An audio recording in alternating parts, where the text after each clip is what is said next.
A paz do Senhor Jesus, tudo bem? Vamos estudar a lição 10, o batismo no Espírito Santo e a santificação do crente. Vamos lá. O pecado e a santificação. Se nós estamos falando de santificação, é porque existe o quê? O pecado. Mas sempre foi assim? Vamos ver que não, né? Deus fez o homem e a mulher perfeitos, sem o pecado. Eles não precisavam se santificar, pois eram santos. Porém, por terem pecado, a santidade foi corrompida e o pecado atingiu toda a humanidade. Então, quando o Senhor criou Adão e Eva, eles eram perfeitos, eles eram santos, tanto é que eles tinham uma ligação direta, uma comunhão direta com Deus, porque eles eram puros, santos. E depois que o homem, e a mulher pecaram, aí entrou a morte, eles começaram a sentir vergonha do Senhor, e aí teve a expulsão do Jardim do Éden, as consequências do pecado, tanto do Adão, da Eva, da serpente, e esse pecado ele entrou no mundo e foi para todos os homens. Vamos ver alguns versículos que falam disso. Então lá em Romanos 3:23 diz assim, porque todos pecaram e destituídos estão da glória de Deus. Depois em Romanos 5:12, quando Adão pecou, o pecado entrou no mundo e com ele a morte, que se estendeu a todos. Então o salário do pecado é a morte. Então pelo fato de antes, Adão e Eva, quando foram criados por Deus, eles jamais morreriam, eles viveriam eternamente. Porém, por conta do pecado, eles morreram, entrou a morte. Então agora todo ser humano, ele morre. A não ser nós que temos a esperança do arrebatamento. Quem for arrebatado não passará por esse processo da morte. Lá em Romanos 5:15 diz assim, mas há uma grande diferença entre o pecado de Adão e a dádiva de Deus, pois o pecado de um único homem trouxe a morte para muitos. Ainda maior, porém, é a graça de Deus e a sua dádiva, que veio sobre muitos por meio de um único homem, Jesus Cristo. Então, pelo pecado de Adão, um único homem, ele passou o pecado para todo mundo. Porém, a dádiva de Deus, a misericórdia, a graça do nosso Deus, veio também por um homem, que foi Jesus Cristo. E aqui o último versículo, Romanos 5:20. Veio, porém, a lei para que a ofensa abundasse. Mas onde o pecado abundou, superabundou a graça. Quer dizer, o pecado entrou na vida do homem, do ser humano. Porém, Jesus Cristo, com a morte dele, ele pela graça superabundou. Hoje nós temos aqui o direito à salvação, que é a que nós vamos estudar um pouquinho aqui.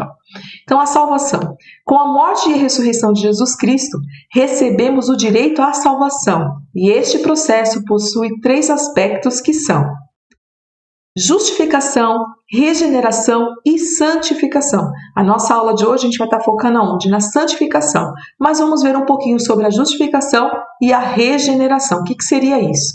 Então, justificação. A justificação é o ato de absolver, de declarar justo. A pessoa justificada é isentada, não porque não mereça punição, mas porque outra pessoa tomou o lugar dela e padeceu a execução destinada a ela. Então, o que nós observamos aqui? Aquela pessoa, ela merecia sim ser punida, mas outra pessoa tomou o lugar dela e aí ela foi isentada, ela foi absolvida daquele erro, daquele pecado. Então, fomos justificados porque Jesus morreu em nosso lugar. Jesus não cometeu nenhuma falha, nenhum erro, mas ele morreu em nosso lugar. E por conta disso, nós fomos o que? Justificado. Jesus levou todo o nosso pecado. Naquela cruz, ele estava carregando todos os pecados. O peso do pecado estava sobre ele. Mas ele ressuscitou e nos deu vitória. Ele venceu a morte, que é a consequência do pecado. Jesus venceu e nos deu a garantia da salvação. Regeneração. Regeneração significa um novo nascimento ou nascer de novo. É uma mudança sobrenatural e instantânea, operada pelo Espírito Santo na natureza da pessoa que recebe Jesus Cristo como Salvador. Então, quando nós reconhecemos que Jesus morreu por nós, que nós somos justificados por Jesus, aí acontece o que? A regeneração é algo espiritual. Então, naquele momento que nós reconhecemos a Jesus como nosso único e suficiente Salvador, além de sermos justificados, nós somos regenerados. E olha só, recebemos o que? O selo do Espírito Santo. Aqui não é o batismo com o Espírito Santo, mas sim um selo. Olha só o que diz aqui, em 2ª Carta aos Coríntios, capítulo 1, verso 21 e 22. É de Deus quem nos capacita e a vocês a permanecermos firmes em Cristo. Ele nos ungiu e nos identificou como sua propriedade, ao colocar em nosso coração o selo do Espírito, a garantia de tudo que ele nos prometeu. Então, quando nós aceitamos a Jesus, nós recebemos um selo do Espírito, que nós somos o quê? Propriedade de Deus. É Ele que está ali, Ele é o nosso dono. Né? Mas isso é o quê? Uma escolha. O Senhor não vai lá e fala assim, olha, você é obrigado a me servir. Não. O Senhor Jesus, Ele morreu por todos. E nós é que temos que reconhecer a nossa falha e entender que Ele morreu por nós e nos regenera. E aí nós somos o quê? Propriedade. Aí o Espírito Santo começa a habitar em nós. E tudo isso acontece o quê? De uma forma sobrenatural. Ninguém tem uma marca na testa, alguma coisa assim. Mas espiritualmente nós somos selados por Ele. Nós somos propriedade do Senhor. Vamos lá, agora vamos falar da santificação. A palavra santificação significa tornar santo, consagrar, separar do mundo. A santificação, ela possui 3 fases. Então tem a inicial, quando aceitamos a Cristo. Então quando nós aceitamos a Jesus, somos justificados, regenerados e santificados. Isso já é tudo uma forma espiritual, contínua. Jejuando, orando e servindo, que é o que nós estamos fazendo aqui. Nós aceitamos a Jesus e agora nós estamos nessa santificação contínua. Orando, estudando, que nem agora nós estamos aqui estudando a lição da escola dominical. Isso aqui é o quê? Buscando a santificação. E a completa, quando formos arrebatados. A Bíblia nos diz que quando nós formos arrebatados, vai acontecer o quê? Nós receberemos um corpo glorioso, um corpo diferente. Aí é um corpo sem pecado, é algo espiritual, que é aí que nós vamos conseguir ver o Senhor face a face. Com o nosso corpo de hoje, que é corrompido pelo pecado, por mais que nós estamos buscando a santificação, ainda pecamos, ainda somos falhos, né? Quem diz que não peca, já é um mentiroso, já está pecando. Mas nós estamos buscando o que é a santificação, para que nesse grande dia nós estejamos realmente santificados por completo, com um corpo glorioso, sem pecado. Vamos lá. Falando aqui da santificação contínua. As formas de santificar é o quê? Orando, jejuando, louvando, lendo a palavra de Deus. Essa é a forma de nós estarmos nos santificando todo dia. Mas olha, não adianta saber e fazer tudo isso e não obedecer. Então a gente pode estar lá orando, mas orando assim, só falando com Deus, mas não prestando atenção, não ouvindo o que o Espírito Santo tem a nos dizer, lendo a palavra. Eu leio a Bíblia todo ano inteirinha, de Gênesis e Apocalipse. Eu já li a Bíblia 10 vezes. Ok, ótimo você ter lido, mas você está obedecendo? Você está praticando? Quando você está louvando ao Senhor, você realmente está adorando Ele? O seu coração, a sua mente está voltada para Ele? Ou simplesmente você está louvando? Ou para se aparecer, ou não presta atenção no que está cantando? Então não adianta fazer tudo isso e não obedecer. Servir ao Senhor, buscar a santificação é uma escolha nossa. A gente tem que escolher obedecer a Deus. É fácil? Não, não é fácil. É complicado. Por exemplo, a gente lê lá na palavra, né? Lá em Salmos, primeiro. Olha, não se assenta na roda dos escarnecedores. Quer dizer, não se senta na roda daquelas pessoas que falam mal contra o Senhor, que falam coisas que não é do agrado do Senhor. Você leu isso. Se você não obedecer, você continuar sentando, o que adiantou você ler a palavra? Não adiantou nada. Você está se santificando? Não. Então tem que fazer tudo isso e obedecer, praticar. Por exemplo, a Bíblia fala que nós não devemos ter palavras torpes, quer dizer, não podemos falar palavrões. Se você continua falando palavrão, não adiantou. Então tem que ler, ouvir a palavra, participar do culto, louvar a Deus e sempre estar obedecendo a Deus. Eu deixei um versículo aqui que está até na nossa revista, 1 Samuel 15, 22, que diz assim: Samuel respondeu: o que agrada mais ao Senhor, holocaustos e sacrifícios ou obediência à voz dele? Ouça, a obediência é melhor do que o sacrifício, e a submissão é melhor que ofertas de gordura de carneiros. Lá na época de Samuel, Jesus ainda não tinha morrido por nós, então eles tinham que sacrificar um animal. E aqui é um momento em que Saul, rei Saul, ele toma uma posição, ele oferece sacrifício, mas ele não obedece, porque ele não podia oferecer, ele era rei. Quem poderia oferecer o sacrifício era o sacerdote. E ele desobedece. Ele conhecia, ele sabia que quem poderia oferecer o sacrifício era somente o sacerdote.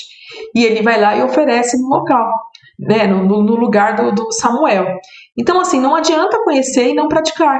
E o Senhor está falando assim, olha, eu quero obediência. Não adianta você fazer muita coisa, ler a Bíblia o ano inteiro, você ficar louvando, você ficar jejuando. Ah, é jejum 24 horas. Não adianta se você não fizer de coração e obedecer o que o Senhor está dizendo. Vamos lá. Ainda falando da santificação contínua, né? Deixe o Espírito Santo agir em sua vida. Escute o que ele diz ao seu coração e à sua mente. A partir do momento que nós aceitamos a Jesus, nós temos o Espírito Santo morando em nós. E ele vai fazer de tudo para que nós conseguimos acertar, fugir do pecado. Então ele vai nos orientando. Ele vai dando consciência para nós, ele vai dando sinal. Eu costumo dizer, acho que alguns aqui que já viram as minhas aulas anteriores aí, que o Espírito Santo é uma sirene na nossa cabeça. Quando nós vamos fazer algo errado, você pode ter certeza, essa sirene toca. Você já fica atento. Aí é uma escolha, obedecer ou não obedecer ao Deus. Então, fica atento, escute. E a partir do momento que você começa a seguir, você começa a ouvir a voz do Espírito Santo, você peca menos, você pratica menos coisas erradas, você começa a se aproximar mais de Deus. Outra coisa aqui, estabeleça uma relação diária com Deus, desenvolva uma intimidade com Ele. O meu esposo, ele também trabalha muito com adolescente, e ele sempre fala assim, olha, você precisa ter intimidade com Deus. Se você tem um amigo, você tem conversa com ele o tempo todo. Porém, se é uma pessoa que você não conhece muito, você não tem muito o que falar, é uma conversa mais superficial. Então, nós precisamos o quê? Conhecer a Deus, ter intimidade com o Senhor. E aí a oração vai ficando mais gostosa. Você vai tendo mais experiência, você vai ouvindo mais o Senhor. Então, e isso é diário. Não dá para você, conversa agora, daqui a 4, 5 dias, daqui a um mês, ou só lá na Santa Ceia, que você vai lembrar de pedir perdão, que você vai conversar com o Senhor. Não, isso é diário. A todo momento você está falando com o Senhor, no seu dia a dia, seja na escola, seja com os amigos, seja no trabalho, seja em qualquer momento que você estiver. É algo assim, constante com o Senhor e tendo intimidade com Deus. Ele é o seu Pai. Né, a sua família, você tem que ir lá e se derramar aos pés do Senhor, e Ele vai ouvir, e Ele vai te abraçar, e Ele vai te aconselhar, e vai puxar a orelha também se for preciso, mas é a intimidade, é isso que a gente precisa estabelecer com o nosso Deus. E a batalha espiritual ela é diária a todo momento, por isso que a gente precisa ter essa intimidade com o Senhor, porque para a gente se santificar, a gente tem que se afastar do pecado, é tornar santo, é separar do mundo, mas nós estamos aqui no mundo ainda, né? Então as coisas ainda nos atingem. Então o que a gente precisa fazer? Cada vez mais se apegar a Deus, a Jesus, a palavra, obedecê-lo, porque a batalha é constante. E olha só o que diz aqui na primeira carta de Pedro 5,8. Estejam atentos, tomem cuidado com o seu grande inimigo, o diabo, que anda como um leão, rugindo à sua volta, à procura de alguém que para devorar. Quer dizer, o inimigo está constantemente. A batalha espiritual ela é algo constante. O mundo espiritual está aí. Então, ele fica ali ao derredor, ele fica bramando, ele fica procurando uma brecha para quê? Para que nós caiamos em pecado. Agora, se nós estivermos com o Senhor Jesus, os anjos dele estão ao nosso redor, Jesus está conosco, o Espírito Santo, para quê? Para nos proteger. E pode ter certeza que o Espírito Santo ele sempre nos avisa, ele sempre nos aconselha. É nós que às vezes não estamos atentos ao que ele está falando conosco. E chegamos à nossa conclusão.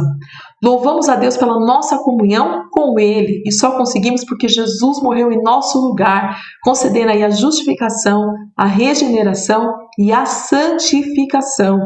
Enquanto Jesus não volta para nos levar com Ele, vamos nos manter firmes e nos santificando todos os dias, obedecendo ao Senhor todos os dias.